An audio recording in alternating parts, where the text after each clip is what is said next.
Good morning বন্ধুরা, সবাই কেমন আছেন? এখন সবাই মিলে আমরা বেরিয়ে পড়েছি, যাচ্ছি নারায়ণী হসপিটালে। আর একদম ঝিমঝিম করে বৃষ্টি পড়ছে। সকালবেলা বৃষ্টিটা একটুখানি হয়েছে, রাস্তাঘাট সব ভিজে। আর আমরা বেরিয়েছি, এখন একদম হালকা কুয়াশার মতো পড়ছে, এক ফোঁটা দু ফোঁটা বৃষ্টি। বাস স্ট্যান্ডে যাচ্ছি, বাস স্ট্যান্ডে থেকে বাস ধরে নেব। ওই নারায়ণী হসপিটালের বাসটা আছে, 8:30 টাইম আছে।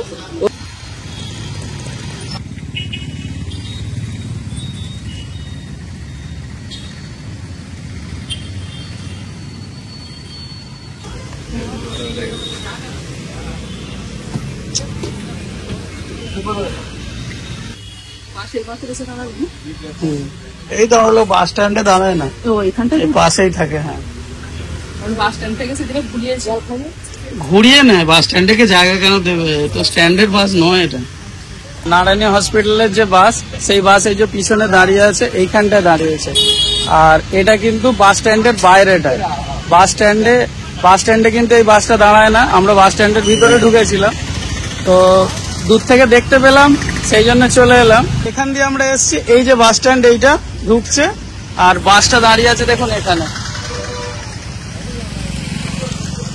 আজকের ভিডিওতে এখানকার যা যা অভিজ্ঞতা হয়েছে সমস্ত কিছু আপনাদের সঙ্গে শেয়ার করে দেবো। অনেকে আপনারা জানতে চাইছেন যে কিভাবে যাব, কোথায় থাকবো, আমরা কোথায় আছি, সেই সবগুলো সব বলে দেবো। কি ভাড়া, সমস্ত কিছু বলে দেবো। মানে নারায়ণীতে কিভাবে যাবেন, বা এখানকার খুঁটিনাটি কিছু বিষয় যেগুলো দেখতে পেয়েছি সেগুলো আপনাদেরকে বলবো, যাতে আপনাদের সুবিধা হয়। অনেকে আপনারা কমেন্ট করছেন। আজকে বর্ণিতার দেখানোর মতন এখানে কোনো কাজ নেই, ওকে তো যা অ্যাপয়েন্টমেন্ট দিয়ে দিয়েছে। তো সেই জন্যে পিসিমার আর কৃষ্ণার কোমরের প্রবলেমটা, আর পিসিমারও কিছু হাঁটুর একটু সমস্যা আছে। তো এলাম যেকালে দেখিয়ে নি, পিসিতে যেতে চাইছে না। এতদূর যেকালে এলাম, সেহেতু মনে হয় একটু এক্সপার্ট ওপিনিয়ন একটু নিয়ে নেওয়ার দরকার। কি করছে? তোমাকে দেখতে পাইনি, এখানে জানালা যে বাবা বাবা করে ডাকছে। বাসটা একটুখানি এগিয়ে না, দাঁড় করানো। ও ভাবছে ছেড়ে দিচ্ছে হয়তো। বাবা বাবা সামনে একটা অন্য বাস দাঁড়িয়ে ছিল, তো ওই জন্য ওটা একটু এগিয়ে এলো সামনে। তোমার দুই মেয়ে বাবা বাবা বাবা বাবা কোথায় গেল, বাবা কোথায় গেল, বাবা আছে।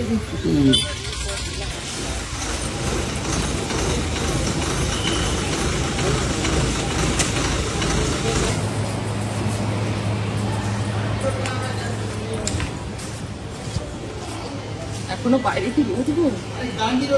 আজকে বৃষ্টি হচ্ছিল, মেঘলা মেঘলা, আর আজকে রোদ। আমরা যে হোটেলে আছি, এই হচ্ছে হোটেল আমাদের শুভম রেসিডেন্সি। আর এইদিকে আমার এই যে ডান হাতে, এদিকে যদি যাওয়া হয় 5 মিনিট হচ্ছে বাস স্ট্যান্ড, আর এদিকে সিএমসি, এদিকে হচ্ছে 2 থেকে 3 মিনিট লাগে সিএমসি হসপিটাল। এখন বাজে 4:30। তো আমরা একটুখানি বাইরের দিকে বেরিয়েছি। বুবলু, বর্ণিতা, পিসিমা তিনজনে এখন ঘুমাচ্ছে।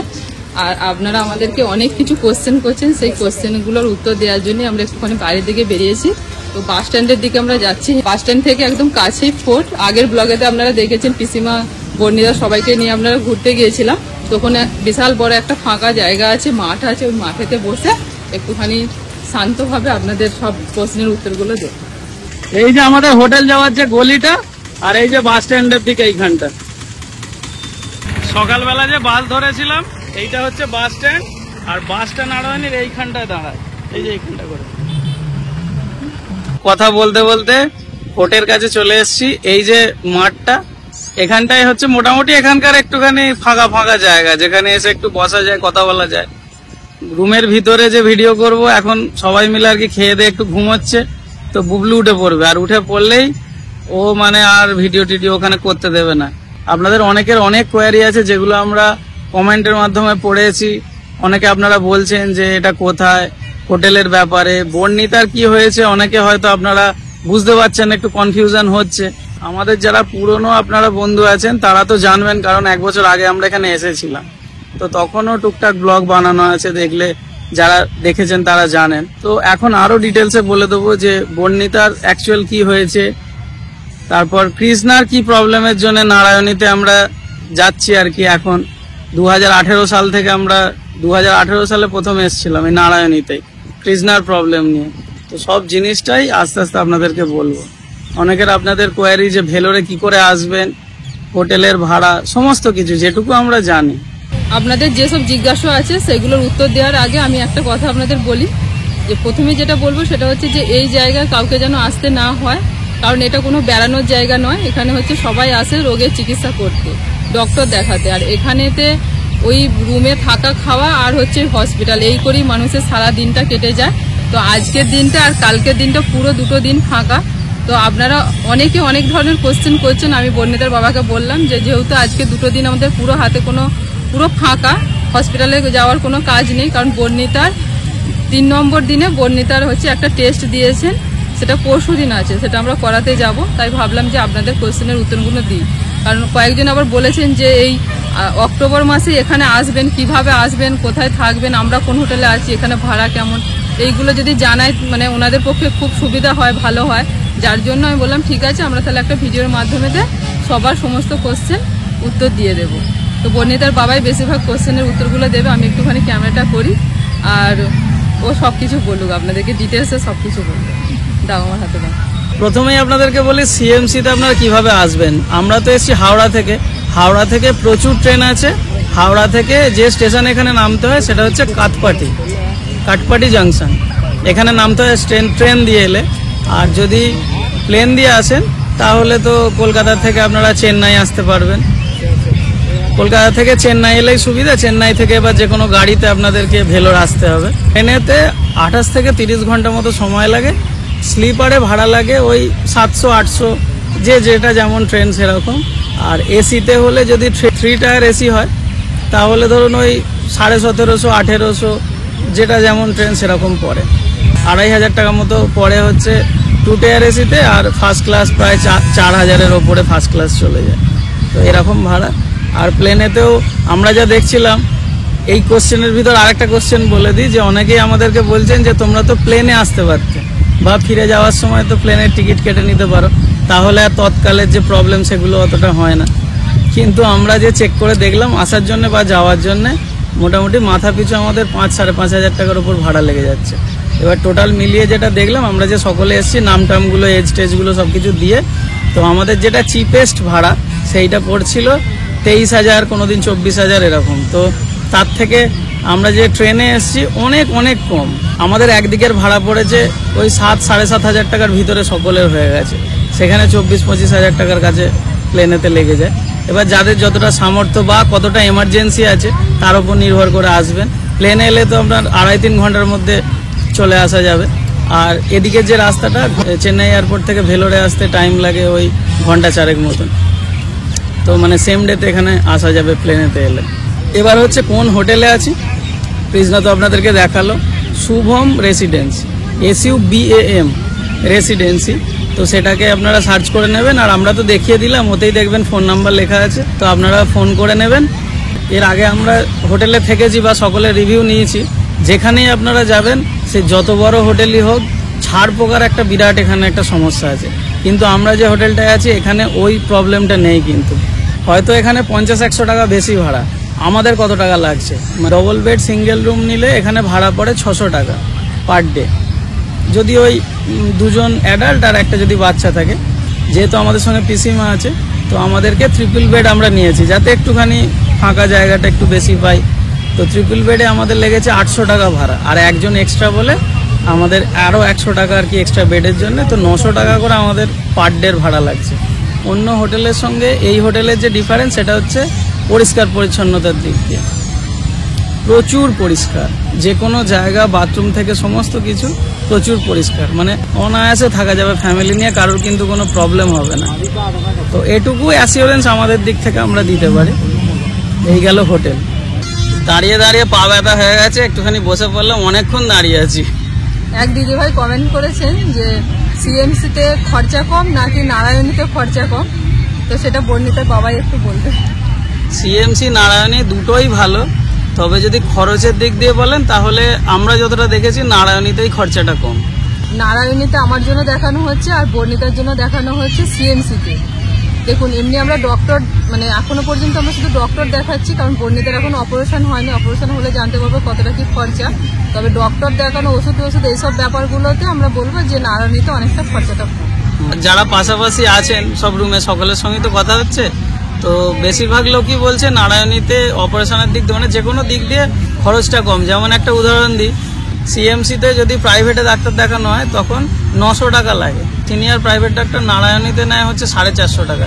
450 টাকা তো প্রথমবারের জন্য, মানে 100 টাকা রেজিস্ট্রেশন আর 350 টাকা হচ্ছে ভিজিট।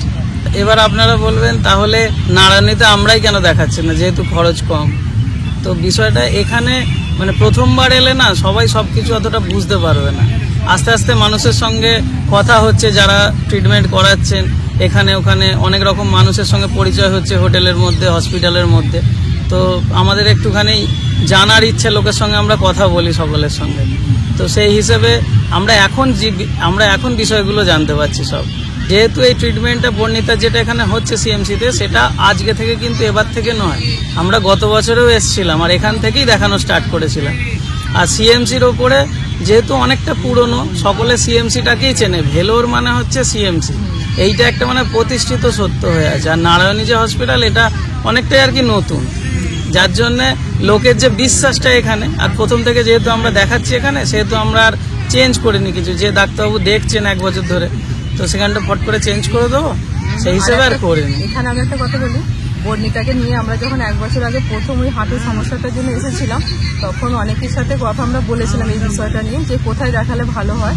তো অনেকেই আমাদেরকে বলেছিলেন যে মানে হাড়ের ওই বর্ণিতার ব্যাপারটা নিয়ে সিএমসিতে দেখা, মানে হাড়ের যে ডিপার্টমেন্টটা সেটা নাকি সিএমসিতে খুব ভালো, তো ওখানেই দেখাতে বলেছিলেন। এবং হোটেলে তো আমরা এসে জিজ্ঞাসা করেছিলাম, তো ওনারাও বললেন যে আপনারা সিএমসিতে দেখান।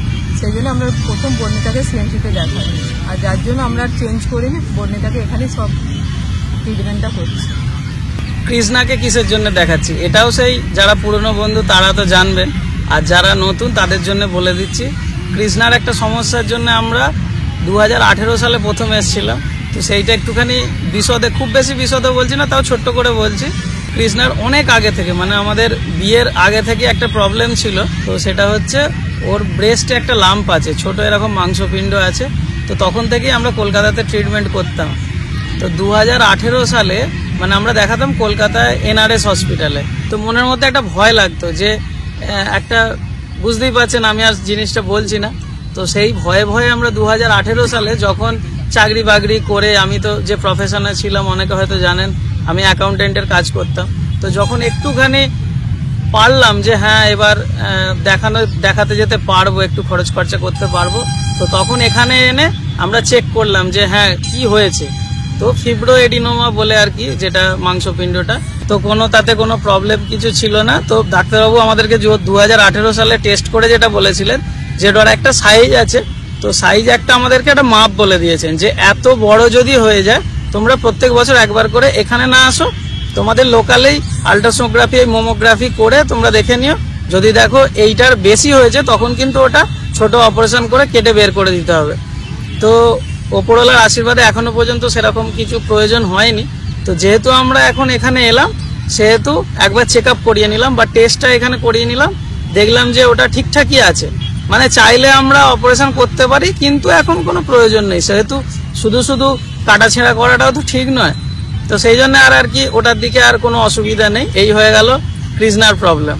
এবারে আমরা যে সময় হাতে নিয়ে এসেছিলাম, তাতে কিন্তু কৃষ্ণার দেখানোর কোনো কথাই ছিল না, কৃষ্ণার বা পিসিমার কারোরই দেখানোর কোনো কথা ছিল না, শুধুমাত্র বর্ণিতার জন্যই এসছি।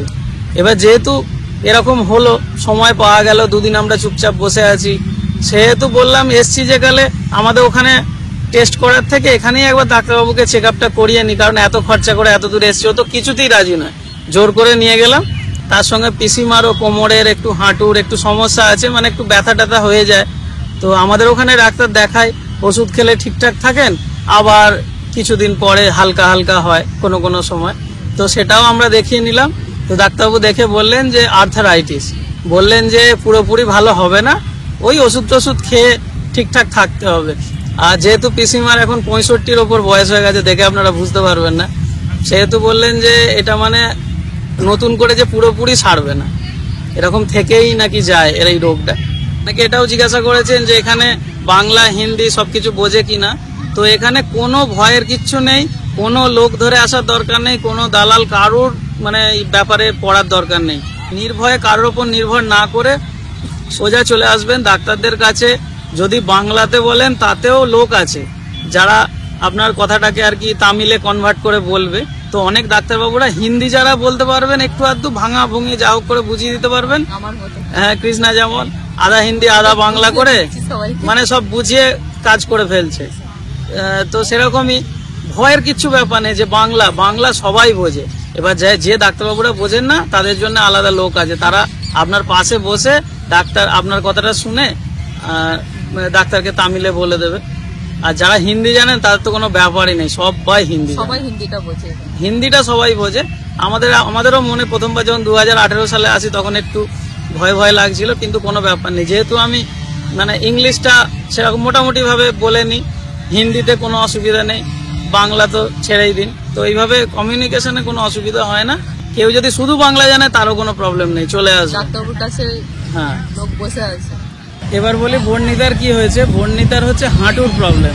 এমনি চলতে ফিরতে ওর অতটা কিছু অসুবিধা হয় না, কিন্তু যখন অনেক বেশি একটু হাঁটা হয়ে যায় তখন ওই হাঁটুর দুপাশে ব্যথা হয়।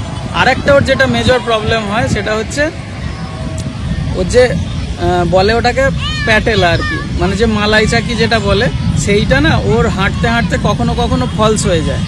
ডান পাটা বেশি হয়, বাঁ পাটা কম হয়। যখন প্রথম এটা শুরু হলো আগের বছর যে আমরা এসছিলাম, তো হঠাৎ করে যেটা হচ্ছিল যে ও হাঁটতে চলতে ধরুন কিছু একটা করছে, মানে খুব ডান্স করছে, ছুটোছুটি করছে, কিছু হচ্ছে না, কিন্তু নর্মালি কোনো জায়গায় হয়তো এরকম হয়ে গেল, মালাই চাকিটা এমন ফসকে গেল যে ও ধরে না করে বসে পড়লো, দিয়ে কান্নাকাটি জুড়ে দিল। আবার যখন কিছুক্ষণ পরে ওটা আপনি ঠিক হয়ে গেল, ঠিক পজিশনে চলে এলো। তো সেইটা আমরা লোকাল ডাক্তার অনেককে দেখাই, অনেক বড় বড় ডাক্তারবাবুকে দেখাই। তো আমাদের ওখানকার কি বলবো, বড় ডাক্তারবাবুরা ওই জিনিসটা কোনোদিন দেখেননি। আমাদের অনেক খারাপ লেগেছিল যে যখন বড় আমরা অর্থোপেডিক দেখাচ্ছি তখন উনি ক্যামেরা করছেন, এরকম একজন নয়, 2 থেকে 3 জন, আমি নামটাম কিছু বলছি না, অনেক সিনিয়র ডাক্তারবাবু। তো তারা ক্যামেরা করছেন আর দেখে ফেস দেখে হয়তো কি ভাবছেন যে এরা কিছু বোঝে না, যেটা দেখে মনে হয় হয়তো যে এরা কিছু বোঝে না, গ্রামের লোক কিছু বোঝে না। তো ইংলিশে ফোনেতে বলছেন একজন ডাক্তারবাবু যে দারুণ একটা কেস পেয়েছি, তো তুই চলে আসবি, আমি অপারেশনের ডেট দিয়ে দিচ্ছি। তো আমাদের ভয়ে মানে সেই গিনিপিকের মতো, যেমন গিনিপিকের ওপর টেস্ট হয়, তো সেরকম ধরনের ট্রিট করছে, মানে একে দিয়েই প্রথম ওই সার্জারি করে আর কি ওনাদের এক্সপিরিয়েন্স তৈরি করবেন। তো সেই ভয়ে আমরা আর ডাক্তারবাবুদের কাছে যাইনি। ওই গত বছর আমরা এখানে এসেছিলাম, তো যে ডাক্তারবাবুরা এইসব জিনিস হ্যান্ডেলই করেনি কোনোদিন, তাদেরকে দিয়ে অপারেশন করা বা কিছু করা আমাদের তো মানে একদম বিশ্বাসই হয়নি। তো এই তো হচ্ছে অবস্থা। আমি বলছি না যে সবাই খারাপ বা আমাদের কলকাতার ডাক্তারবাবুরা ভালো নয়, কিন্তু রিয়ালিটি এটাই দেখলাম, সেই জন্য আমরা এখানে নিয়ে এলাম। তো এখানে ডাক্তারবাবুরা যেটা দেখে বললেন যে গত বছর টেস্ট করেছিলেন, মানে টোটাল আর কি এক্স-রে করেছিলেন ওপর থেকে নিচে পর্যন্ত, কি 2D না কি 3D এইসব কিছু ছিল। তো তাতে বলে দিয়েছিলেন যে হাঁটুটা একটু ভিতরের দিকে ওই 14% বা 13%, দুটো দুরকম ছিল, একটু ব্যাঁকা আছে শুধু হাঁটুটা, হাড়গুলো নিচের পোর্শন ওপর পোর্শন সব ঠিক আছে। তো সেইটাকে বলেছিলেন ফার্স্ট ক্লিপিং করার বা কিছু একটা ব্যাপার আছে যেটা দিয়ে হাঁটুটাকে সোজা হয়ে যাবে। তো সেই অপারেশনটাই আমরা এখন করতে এসেছি। এর পরেও যদি ওই যে ফসকে যায় মাঝে মাঝে প্যাটেলাটা, তো সেই প্রবলেমটা ম্যাক্সিমাম ভালো হয়ে যাওয়ার চান্স আছে। তো এইটা করার পরে যদি ওটা ঠিকঠাক না হয় তখন কিন্তু একটা বড় ধরনের একটা অপারেশন, লিগামেন্ট রিকনস্ট্রাকশন এই ধরনের নাম বলেছিলেন আর কি। তো সেইটা করতে হতে পারে, সেটা পরে। তো সেই জন্যই আমাদের চিন্তা যে এই যে অপারেশনটা বলছেন এটা করেই যেন ঠিকঠাক হয়ে যায়। এবার অপারেশন শুনলেই তো সবাইরই মা বাবাদের একটা বিরাট চিন্তার একটা জায়গা থাকে। তো আমরা এখনো জানি না যে এইটা করেই যে ঠিক হয়ে যাবে কি না, সেই নিয়েই আর কি আমাদের একটুখানি দুশ্চিন্তা। আশা করছি সবটা আপনাদেরকে বললাম। আপনাদেরও যা কনফিউশন আছে, যদি কোনো আপনাদের মতামত থাকে আমাদের জানাবেন। আমরা আমাদের তরফ থেকে যতটা পারছি ততটা তো এখানে করছি, এবার বাকিটা ওপরওয়ালার ওপর। তো যাই হোক, আশা করছি আপনাদের সমস্ত কোশ্চেনের উত্তর দিয়েছি। এর পরেও যদি কোনো কোশ্চেন থাকে বলবেন কমেন্টে, আমরা সেটার যথাযথ উত্তর দেবো।